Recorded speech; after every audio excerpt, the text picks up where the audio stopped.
Hey everyone! Today we're jumping into the Lord of the Rings online to clear up two of the most important stats for your survival, incoming and outgoing healing. Getting a handle on these is an absolute game changer. So you want to be that tank that just will not go down, or maybe that legendary healer that every fellowship is begging for? Well, the secret isn't just about having a massive morale pool. It's about really understanding the math that's happening behind the scenes. All right, let's kick things off with a stat that's all about pure survivability. We're talking about incoming healing and how it keeps you on your feet when the pressure is on. So, what is it? Incoming healing is basically a personal bonus that amps up any and all healing that comes your way. And I mean everything. Heals from other players, your own self-heals, those morale potions you chug, even the little healing over time effects. It all gets a boost.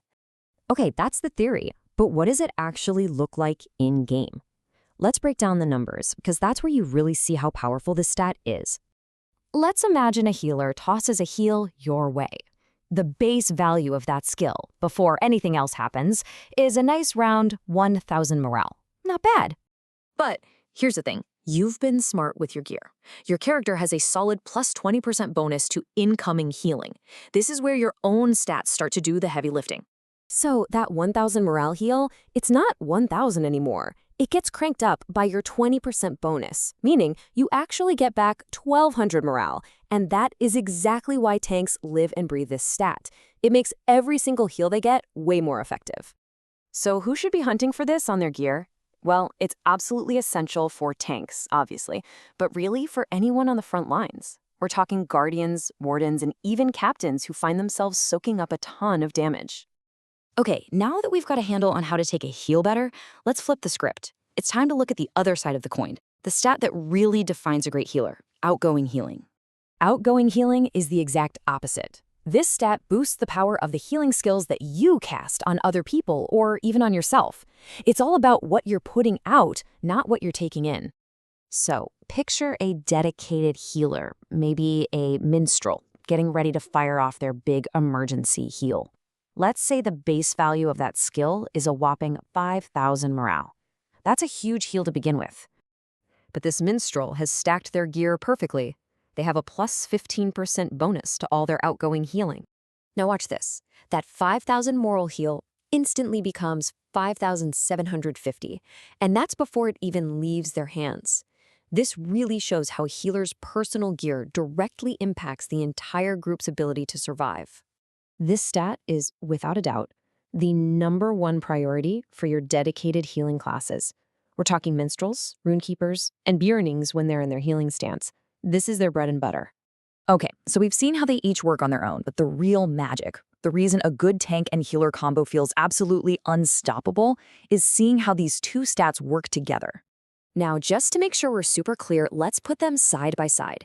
Incoming healing affects the person receiving the heal. Outgoing healing affects the person casting the heal. Just think of it like this. One is a defensive bonus for the target, and the other is an offensive bonus for the healer. The source material actually says it perfectly. Incoming healing only affects the person being healed, not the healer. Outgoing healing only affects the healer's numbers, not the target stat. If you just burn that one rule into your brain, you've got it. So let's see how they multiply. Let's say our healer has that plus 20% outgoing healing and uses a 1,000 morale heal. Right off the bat, the healer's own bonus boosts that heal to 1,200, but then it lands on a tank who has their own plus 10% incoming healing. That 10% bonus gets applied to the new, already boosted 1,200 value. And the final result? A massive 1,320 morale heal, all from a skill that started at 1,000. That is the incredible synergy you see in action. A well-geared healer and a well-geared tank literally multiplying each other's effectiveness. So, after all that, what's the big takeaway here? It honestly comes down to one really simple idea. Your role in the fellowship tells you exactly which of these stats you should care about. It really is this simple.